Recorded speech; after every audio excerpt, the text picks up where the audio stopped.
محمد بن عبد الوہاب 1703 میں نجد میں پیدا ہوا، جس کو ہم سعودی عرب کہتے ہیں۔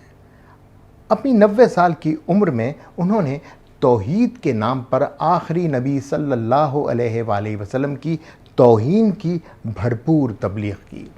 انہوں نے ایک کتاب لکھی، کتاب التوحید، اسلامی تاریخ کی سب سے بڑی متنازع کتاب۔ وہابیزم یہودیوں اور عیسائیوں کے لیے ان کے خواب کی تکمیل تھا۔ بعد میں تاریخ ہمیں بتاتی ہے کہ کس طرح اس خطرناک اسلام مخالف تحریک کو پوری دنیا کے مسلمانوں، خاص طور پر فلسطین، سلطنت عثمانیہ اور بر صغیر کے مسلمانوں کے خلاف استعمال کیا گیا۔ چونکہ وہابیت نجد میں پیدا ہونے والے محمد بن عبد الوہاب کی دماغی اختراع تھی، اس لیے یہ لوگ تاریخ میں نجدی کے نام سے مشہور ہوئے۔ نجد اور اسلام کے آغاز سے ہی ایک دوسرے کے متصادم رہے۔